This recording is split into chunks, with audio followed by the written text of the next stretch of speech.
ಇಲ್ಲಿರೋರು ರೈತರೇ ಅಲ್ಲ, ಅವ್ರ ಮೀಟಿಂಗಲ್ಲಿ ಕೂತಿದ್ದವ್ರು ಅಷ್ಟೇ ರೈತರು. ಈಗ ಅಲ್ಲಿ 435 ದಿನದಿಂದ ಹೋರಾಟ ಮಾಡ್ತಿರೋರು ರೈತರೇ ಅಲ್ಲ ಅಂತಾರಲ್ಲ, ಇದೇನು ಸರ್ ಇದು? ತೋರಿಸ್ಬಿಡಿ ಸರ್ ಡಿ ಕೆ ಶಿವಕುಮಾರ್ ಅವ್ರಿಗೆ.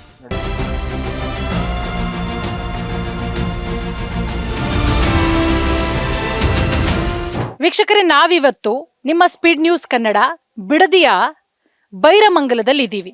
ಏನ್ ಡಿ ಕೆ ಶಿವಕುಮಾರ್ ಅವರು ಟೌನ್ಶಿಪ್ ಮಾಡೇ ಮಾಡ್ತೀವಿ, 80% ರೈತರು ಒಪ್ಪಿಟ್ಟಿದ್ದಾರೆ, ಇದೇ ಜೂನ್ 1ನೇ ತಾರೀಕಿನಿಂದ ಹಂತ ಹಂತವಾಗಿ ನಾವು ದುಡ್ಡು ಹಾಕ್ತೀವಿ ಅಂತ ಹೇಳಿದಾರಲ್ಲ. ಆಮೇಲೆ ಯಾರೆಲ್ಲ ವಿರೋಧ ಮಾಡ್ತಾ ಇದ್ದಾರೆ ಅವರೆಲ್ಲ ರೈತರೇ ಅಲ್ಲ ಅಂತ ಈಗ ಒಂದಿಷ್ಟು ಜನ ಹೋರಾಟ ಮಾಡ್ತಾ ಇದ್ದಂತಹ ರೈತರನ್ನ ಮಾತಾಡ್ಸಿದ್ವಿ. ಸುಮಾರು 435 ದಿನಗಳಿಂದ ಹೋರಾಟ ಮಾಡ್ತಾ ಇದ್ದಾರೆ. ಅವರ ಬೈಗುಳಗಳನ್ನ ಕೂಡ ಕೇಳಿಸ್ಕೊಂಡ್ವಿ. ಈಗ ನಾವು ಏನು ಡಿ ಕೆ ಶಿವಕುಮಾರ್ ಅವರು ಇದೆಲ್ಲ ಬರಡು ಭೂಮಿ, ಇಲ್ಲೇನು ಬೆಳಿತಾನೆ ಇಲ್ಲ ಅಂದ್ರಲ್ಲ, ನಾವೇ ನೋಡ್ಬಿಡೋಣ ಇಲ್ಲಿ ರೈತರು ಬೆಳೆ ಬೆಳೀತಾ ಇದ್ದಾರಾ ಅಥವಾ ಬೆಂಗಳೂರಿಗೆ ಬಂದು ಕೆಲಸ ಮಾಡ್ತಿದ್ದಾರಾ, ಇದು ಬಂಜರು ಭೂಮಿನ ಏನು ಅಂತ ಹೇಳಿ. ನೋಡಿ, ನೀವು ಗಮನಿಸ್ಬೋದು, ನನ್ನ ಹಿಂದೆ ಅಡಿಕೆ ತೋಟ ಇದೆ, ಅದ್ರ ಮಧ್ಯದಲ್ಲಿ ತೆಂಗಿದೆ. ನೋಡಿ ಎಷ್ಟು ಸಮೃದ್ಧವಾಗಿ ಬೆಳೆದಿದ್ದಾರೆ. ಏನಿಲ್ಲ ಅಂದ್ರೂ ಅಡಿಕೆ ಗಿಡಕ್ಕೆ 1 ರಿಂದ 2 ವರ್ಷ ಆಗಿರಬಹುದು. ತೆಂಗು ಕೂಡ ಫಲ ಕೊಡ್ತಾ ಇದೆ. ಇನ್ನೊಂದು 2-3 ವರ್ಷ ಅಡಿಕೆ ಕೂಡ ಫಲ ಕೊಡುತ್ತೆ. ಮಧ್ಯದಲ್ಲಿ ಮರಗಳಿದೆ ನೋಡಿ, ಸಾಗುವಾನಿ ಮರಗಳು. ಇದನ್ನೆಲ್ಲ ಬೆಳೆದಿರೋದು ಡಿ ಕೆ ಶಿವಕುಮಾರ್ ಅವರೇ, ರೈತರಲ್ವಾ? ಹಂಗಾದ್ರೆ ಇದೆಲ್ಲ ಮಿಷನರಿಗಳು ಬಂದು ಬೆಳೆದು ಬಿಡ್ತಾ ಹೆಂಗೆ ಇದು? ನೋಡಿ, ನನ್ನ ಪಕ್ಕ ರೈತರಾದಂಥ ಮಹದೇವಯ್ಯ ಅವರು ಇದ್ದಾರೆ. ನನ್ನ ಕೈಯಲ್ಲಿ ನೀವು ಗಮನಿಸಬಹುದು ಒಂದು ಚೀಟಿ ಇದೆ. ತೋರ್ಸಪ್ಪ, ಝೂಮ್ ಮಾಡ್ಬಿಟ್ಟು ಆ ಚೀಟಿನ ನೋಡಿ. ಈ ಚೀಟಿ ಏನ್ ಗೊತ್ತಾ? ಇವರು ಕರ್ನಾಟಕ ಸರ್ಕಾರ ರೇಷ್ಮೆ ಇಲಾಖೆಯಿಂದ ಬಂದಿರುವ ಚೀಟಿ. ಏನಿದು ಅಂತ ಹೇಳಿದ್ರೆ, ಮಹದೇವ ಇವರು ನಿನ್ನೆ ತಾನೇ ರೇಷ್ಮೆನ ಮಾರಾಟ ಮಾಡಿ ಬಂದಿದ್ದಾರೆ, ಹೌದಲ್ವಾ ಸರ್? ನೋಡಿ, ಇಲ್ಲಿದೆ 2 kg ಗೂಡಿನ ಅತಿ ಹೆಚ್ಚಿನ ದರ 616 ರೂಪಾಯಿ ಅದರದು. ನೋಡಿ, ಗೂಡುಗಳ ಒಟ್ಟು ತೂಕ 73.81 kgನ ಅದು. ನೋಡಿ, ಇದು ನಿನ್ನೆ ತಾನೆ 24/5/2026 ಮೊನ್ನೆ ಮಾರ್ ಬಂದಿರೋದು ಸರ್.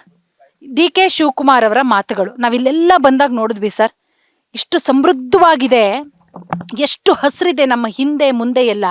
ಇದನ್ನ ಟೌನ್ಶಿಪ್ ಮಾಡಕ್ ಹೊರಟಿದ್ದಾರೆ. ಇಲ್ಲಿರೋರು ರೈತರೇ ಅಲ್ಲ, ಅವ್ರ ಮೀಟಿಂಗಲ್ಲಿ ಕೂತಿದ್ದವ್ರು ಅಷ್ಟೇ ರೈತರು. ಈಗ ಅಲ್ಲಿ 435 ದಿನದಿಂದ ಹೋರಾಟ ಮಾಡ್ತಿರೋರು ರೈತರೇ ಅಲ್ಲ ಅಂತಾರಲ್ಲ, ಇದೇನ್ ಸರ್ ಇದು? ತೋರಿಸ್ಬಿಡಿ ಸರ್ ಡಿ ಕೆ ಶಿವಕುಮಾರ್ ಅವ್ರಿಗೆ ಒಂದ್ಸಲ. ನನಗೆ ಇಲ್ಲಿರೋರು ಯಾರು ರೈತರೇ ಅಲ್ಲ ಅಂತ ಹೇಳ್ತಾರೆ. ನನಗೆ ರೇಷ್ಮೆ ಇಲಾಖೆಯಿಂದ ಪಾಸ್ಬುಕ್ ಇಶ್ಯೂ ಮಾಡಿದ್ದಾರೆ.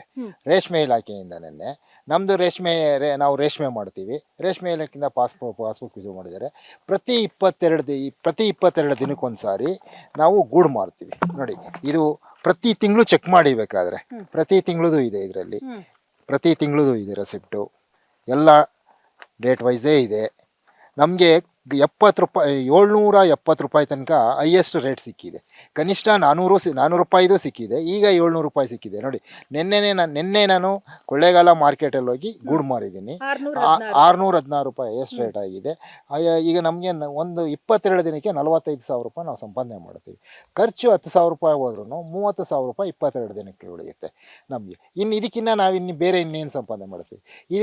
ಈಗಾಗಲೇ ತಿರ್ಗಾ ನಮಗೆ 3 ಜರದ್ದು ತಿರ್ಗಾ ಹುಳ ರೆಡಿ ಇದೆ. ಈಗ ಹೌದು, ಬನ್ನಿ ವೀಕ್ಷಕರೇ, ನೋಡೋಣ ಮಹದೇವಯ್ಯ ಅವರ ಜಮೀನು, ರೇಷ್ಮೆ ಗೂಡು ಏನೆಲ್ಲ ಬೆಳೆದಿದ್ದಾರೆ ಎಲ್ಲ ನೋಡೋಣ. ಡಿ ಕೆ ಶಿವಕುಮಾರ್ ಅವ್ರಿಗೂ ಕೂಡ ತೋರ್ಸೋಣ ಬನ್ನಿ. ನೋಡಿ, ಈಗ ನಾವು ಮಹದೇವಯ್ಯ ಅವರ ರೇಷ್ಮೆ ಗೂಡಿಗೆ ಬಂದಿದ್ದೀವಿ. ರೇಷ್ಮೆ ಮನೆ, ಬನ್ನಿ.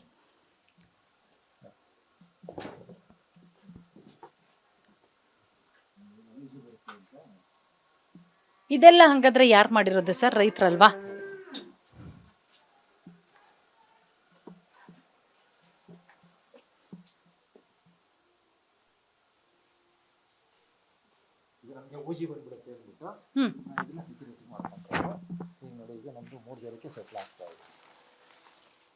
ಲೈಟ್ ಇಲ್ವಾ ಸರ್?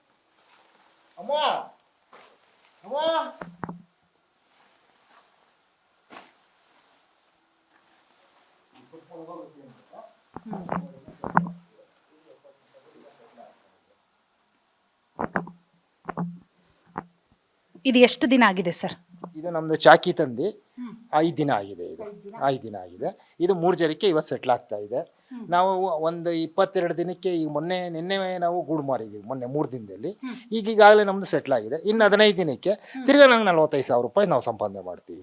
ಅಲ್ಲಿ ಒಂದು ನಾವು 22 ದಿನಕ್ಕೆ ರೊಟೇಷನಲ್ಲಿ ಒಂದು ತಿಂಗಳಿಗೆ ಏನಿಲ್ಲ ಅಂದ್ರೂ 65,000 ಇಂದ 70,000 ರೂಪಾಯಿ ಸಂಪಾದನೆ ಮಾಡ್ತೀವಿ. ಒಂದು 10,000 ರೂಪಾಯಿ ಖರ್ಚು ಹೋದ್ರೂ ನಮಗೆ ಒಂದು 50,000 ರೂಪಾಯಿ ಉಳುತ್ತೆ. ಯಾವ ಐ ಟಿ ಬಿ ಟಿಗೂ ಕಮ್ಮಿ ಇಲ್ಲ ನಾವು. ನಮ್ಮನ್ನ ರೈತರಲ್ಲ ಅಂತ ಹೇಳ್ತಾರೆ. ಏನು ನಾವೀಗ ಯಾವ ಥರ ಇದು ಮಾಡೋದು? ಇದನ್ನು ನಾವೇನೋ ಬೇರೆ ಇದ್ರ ಜೊತೆಗೆ ಒಂದು 5 ದಿನಕ್ಕೆ ಒಂದು ಒಂದು ಹೆಚ್ಚು ಕಮ್ಮಿ ಒಂದು 20 ಆಳಿಗೆ ನಾವು ಕೆಲಸ ಕೊಡ್ತೀವಿ. ಎಷ್ಟು ಒಂದು 15 ದಿನದಲ್ಲಿ 20 ದಿನಕ್ಕೆ ಕೆಲಸ ಕೊಡ್ತೀವಿ ನಾವು. ನಮ್ಮ ಕಡೆಯಿಂದನೇ ನಾವೇ ಲೇಬರ್ ಕೆಲಸ ಕೊಡೋದ್ರಿಂದ ನಾವು ಹೋಗಿ ಬೇರೆಯವ್ರ ಹತ್ರ ಸಂಬಳ ಮಾಡಬೇಕಾ? ನಾವು ಇದಕ್ಕಿನ್ನ ಬೇರೆ ಇನ್ನೇನಿದೆ? ನಮ್ಮನ್ನ ರೈತರಲ್ಲ ಅಂತ ಹೇಳ್ತಾರೆ.